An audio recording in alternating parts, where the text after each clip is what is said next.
Bartholomew Town is brought to you in part by the University of Rhode Island Online, Navigant Credit Union, the Audubon Society of Rhode Island, Newport Film, and Half Street Group. Bartholomew Town. You know, I got a great education at the University of Rhode Island. It's something that I use every day in all of my work.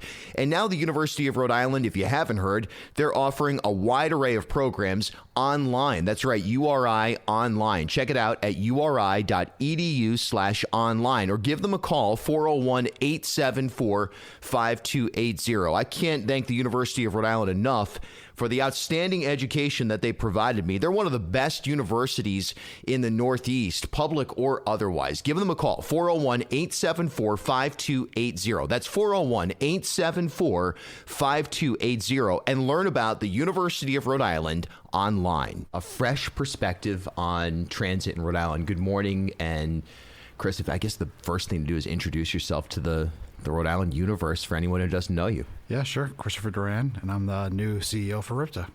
What's it feel like to be installed as you're the CEO? You're not interim. You're in it. It's a great feeling. I think it's such a great team there, and to have an opportunity to be part of that it's really exciting. And I think there's a lot of great work ahead of us. I think we've made progress this year already. And so to have this vote of confidence by the board and the support that I've had, it's really humbling and it's really exciting. And I'm just really eager to dig in and get to work. You also have the support of transit activists. You have the support of people, I don't know, on or off record or how this has come about, but I know that for sure within state government, within the state house, within city governments, not just Providence, there's broad support for you. You're viewed as somebody who's both capable of being a change agent, but also somebody who understands a business. Yeah, I think throughout this whole process, I think even getting named interim, I was honestly caught off guard because I didn't think anybody knew who I was. But it's been, we have to work with everyone. And I think that's an exciting thing for RIPTA too, is like we can play a role all over the state, whether it's getting you to work, helping people get for doctor's appointments. So we have to kind of be everywhere, and the support we've gotten has just been really exciting. There's this, and I want to get into and certainly give you the opportunity to name victories and identify specific areas of challenge for sure. I think that's only fair, but just right out of the gate here, essentially, there's a flavor in Rhode Island that I think is a really interesting dynamic to study from a transit standpoint.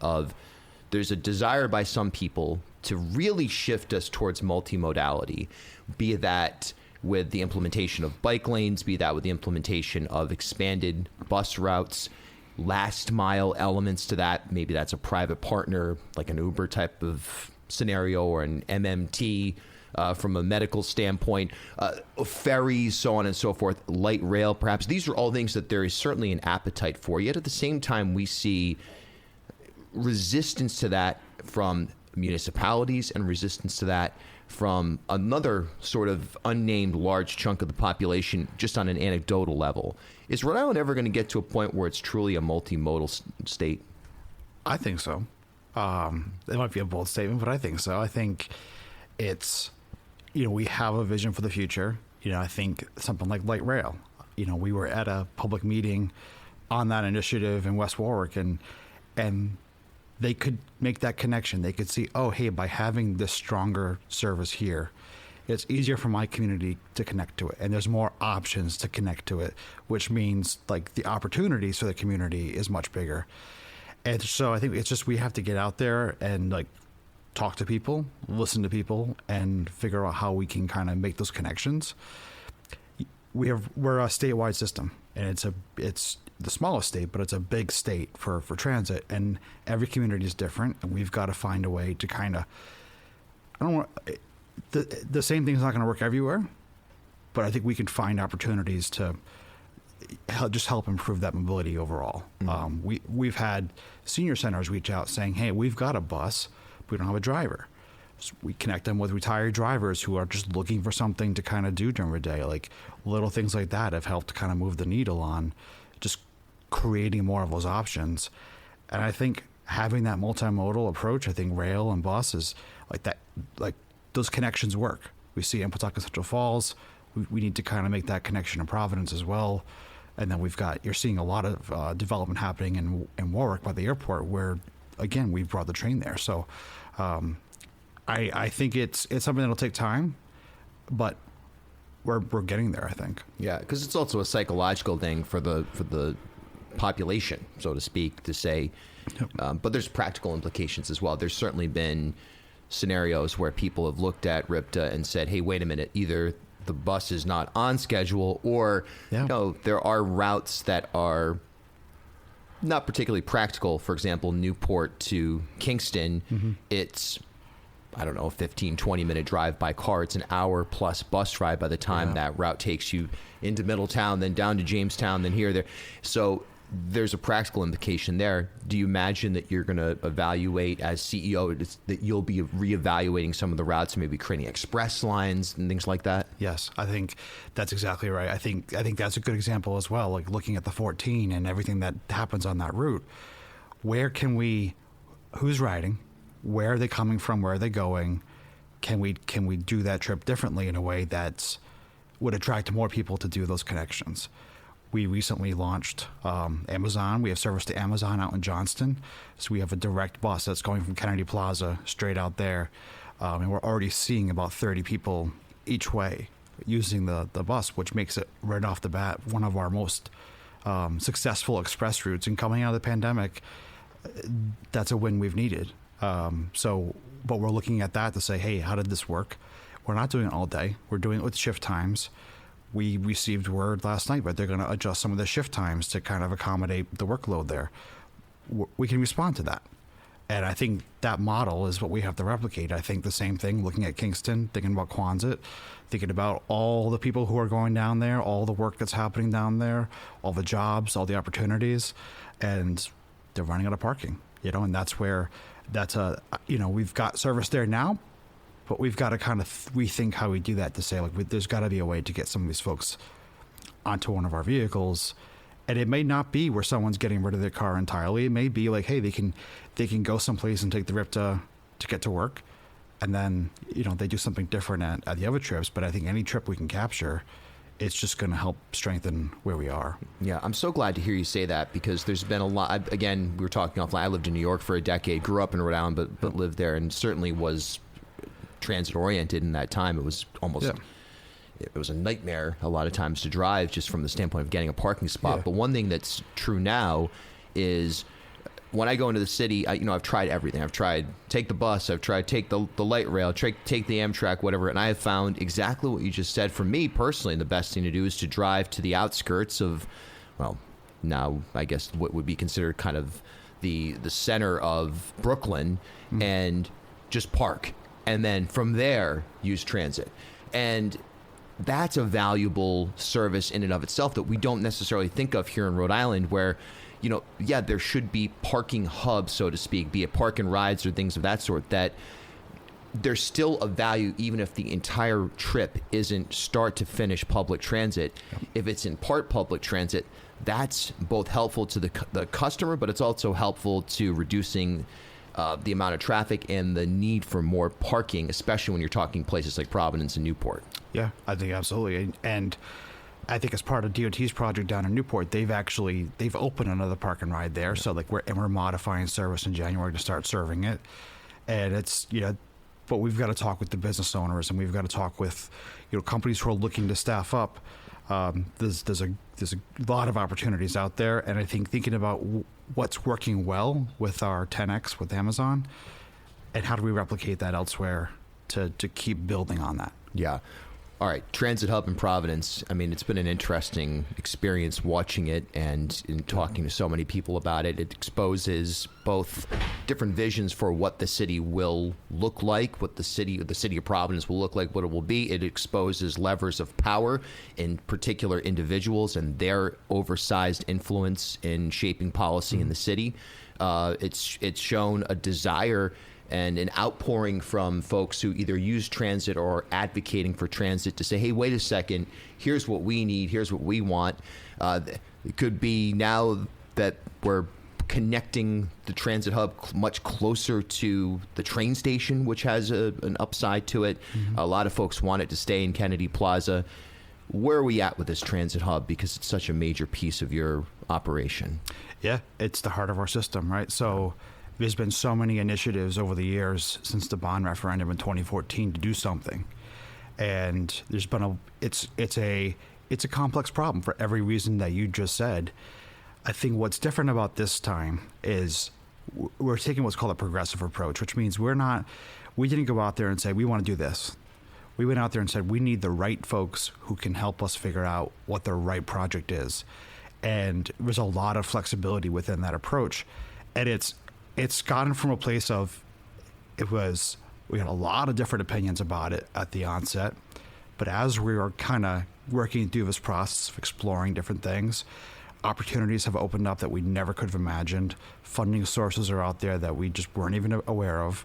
And I think what we're getting to is like there are sites near the train station that are buildable and wouldn't be incredibly expensive to do. And sorry. Is there a fly in here? It was like I didn't know flies survived this late in the year. What is going on? Sorry about that. No, it's global warming. Yeah, thank you. There it is. Welcome to December 14th. There's a fly in here. Yeah. So I think what we're seeing is that there's we're taking your time. It's taken longer than we expected, but I believe that we're figuring this out in a way that everyone's going to feel really good about it. And I think we've talked to so many different communities through that process. We've talked to so many different people, and I think we have to generate ridership. And I think connecting with rail, the potential for housing projects, obviously that's a priority, for everyone. There's no housing. There's nothing out there, right? So these types of initiatives, and then you just take the commuter line up to Boston, and you see like every stop, you're seeing like huge housing developments, and you're seeing a lot of development happening. And I think we can bring that into Rhode Island as well. You're already seeing it in Pawtucket Central Falls. There's a lot of great stuff happening there. So I think it's kind of leaning into what we know works and really making sure we're well positioned to regain ridership. Yeah, and there's already legislative action on transit-oriented housing development, and we should see more and more of it. I wonder about, and by the way, on the transit hub, it just feels like the temperature has cooled off significantly. On there's certainly still people advocating, and there's certainly still people involved, but that felt like such a hot button issue. It was largely ignored by the so-called corporate media because most of their audience doesn't ride the bus. But this was a major issue that was really it wasn't even really a political issue at that point. It felt like a societal issue of almost haves and have-nots.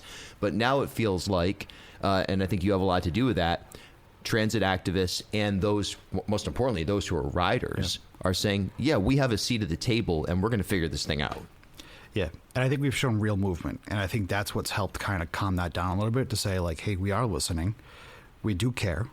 It can't, you're right. It can't just be, leaders who are driving the decision-making process, but it's also got to be the people who need it most.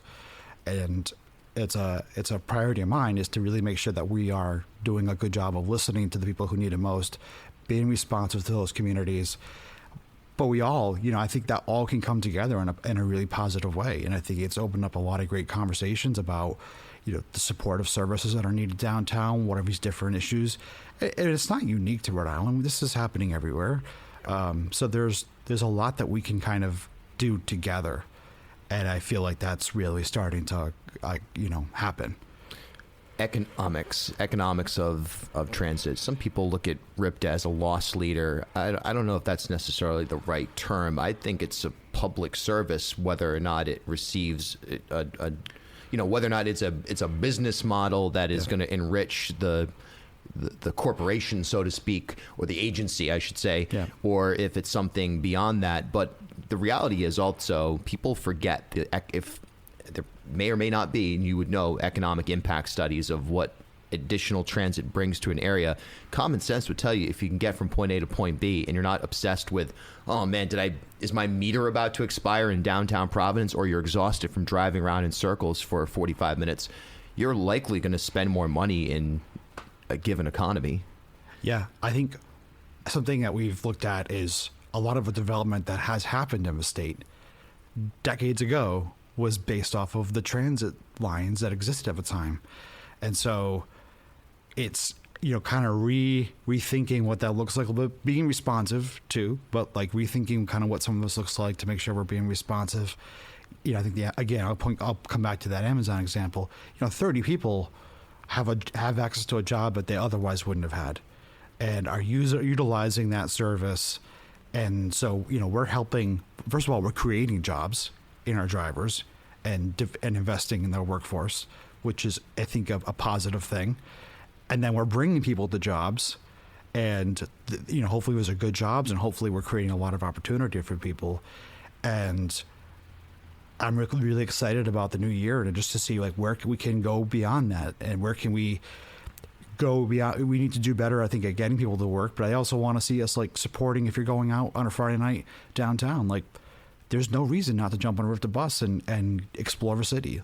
And so, we're really we have some stuff in the pipeline that we're really excited about, and hopefully it's helps us really kind of change that image and make people realize like what we can do to support the economy. Yeah, or how we do now. I would agree. I think it's happening, and I'd be curious to see some data, maybe like in terms of maybe Brown University is part of their Give Back to the City program. They can do some economic impact studies here or something. It's something we want to explore further, for sure.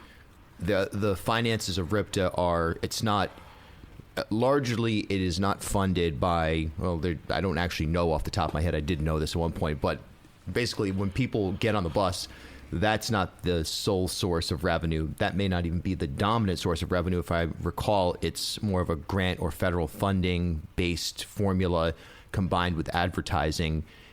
Is that a fair statement? That, and by the way, most people couldn't care less how it's funded. Yeah. I think that's at the end of the day. The truth is that this is more of a policy wonk thing. But are there areas to improve funding across the board, including advertising?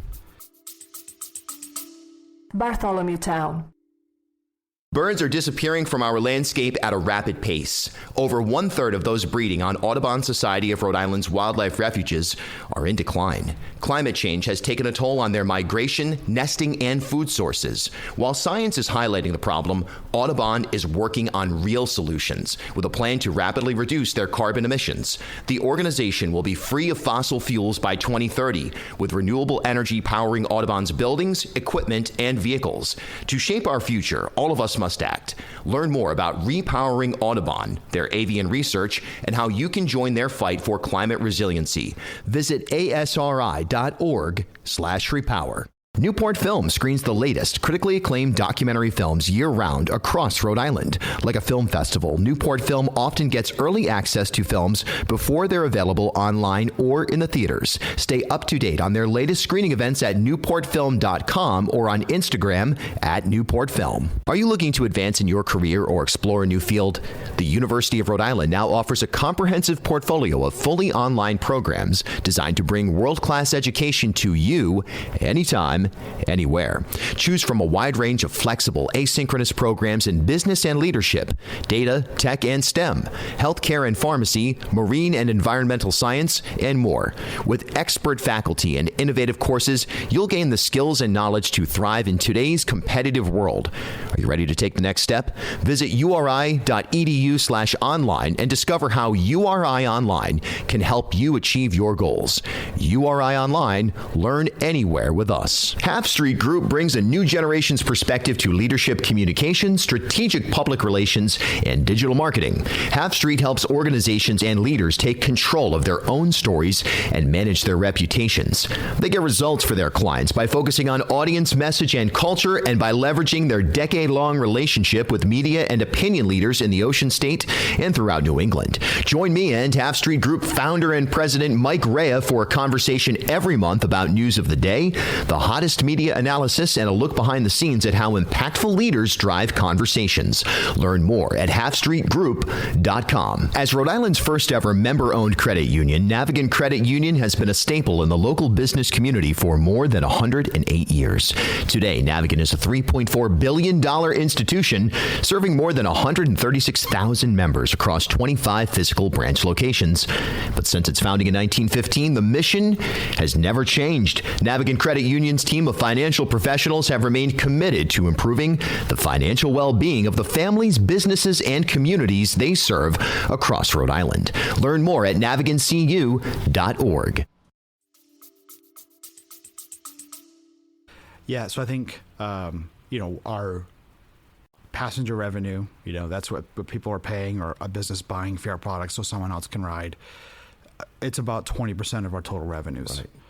State covers about probably 50% now between gas tax and registration fee revenue.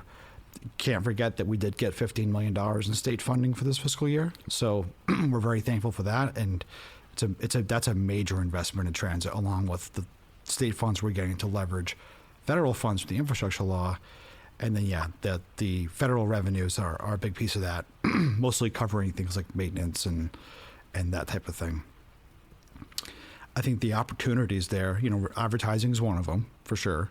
We recognize that a lot of our shelters are old and need work. We've got a huge group of folks working on us internally to really, I think, create a better image for RIPTA, but that'll also create more advertising opportunities with those shelters.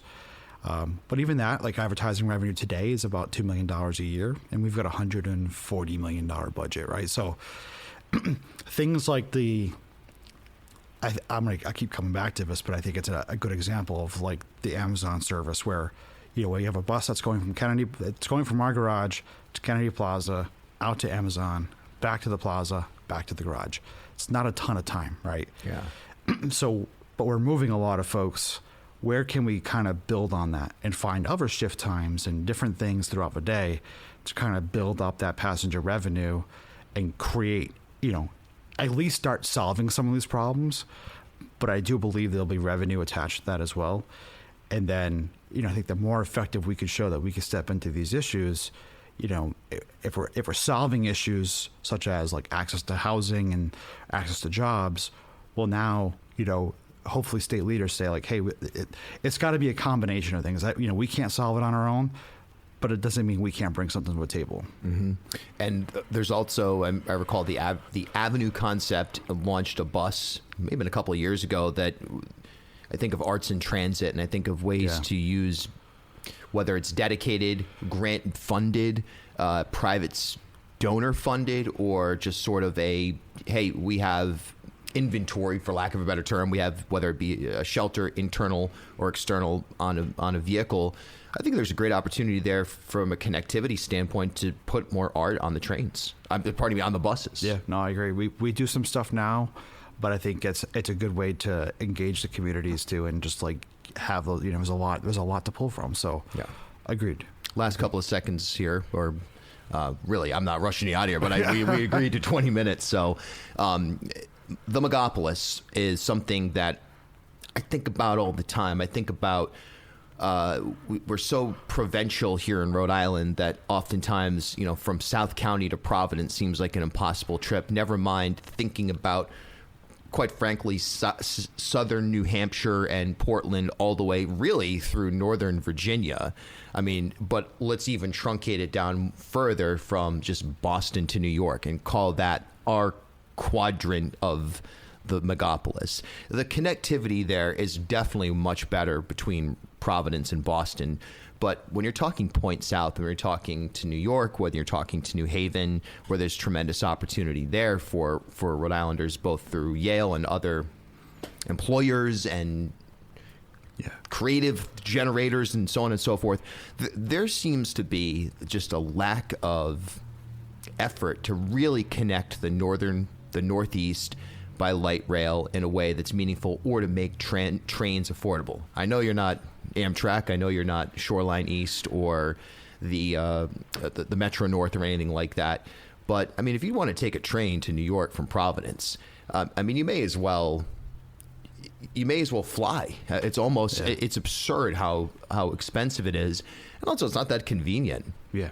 What can we do as a state, and what can you do from an agency standpoint, really to try to move the needle? Can you have those conversations with regional agencies and with other state governments, and just sort of create a long-term megapolis connectivity strategy from which Rhode Island can be a centerpiece, and potentially from an economic development standpoint be a driver of the economy on a broader basis? That's a really long and actually, quite frankly, self-indulgent question, but it's the essence there, I think, is really important.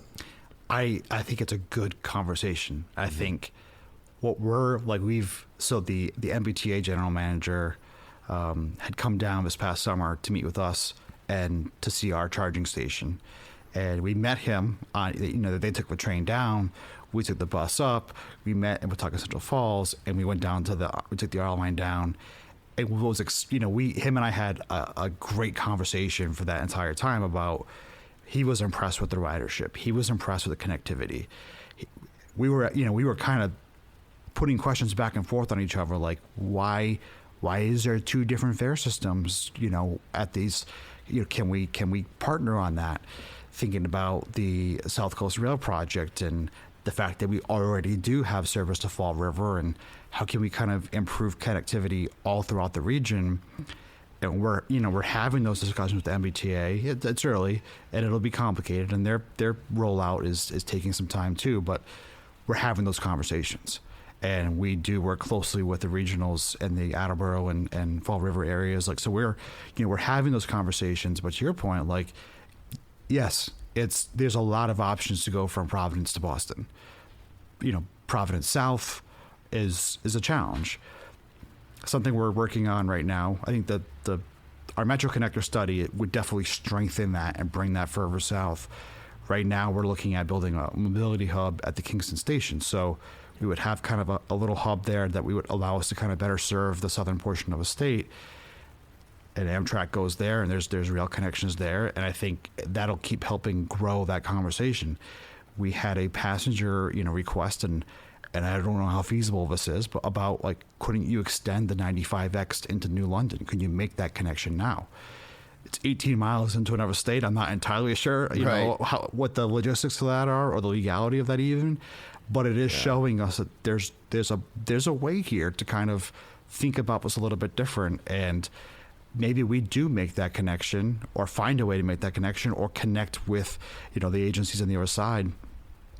And that shows a demand enough where it helps that conversation about rail. So I think, we just got to keep building on the things that we've been building on, and having those conversations, and not be afraid to ask, why not?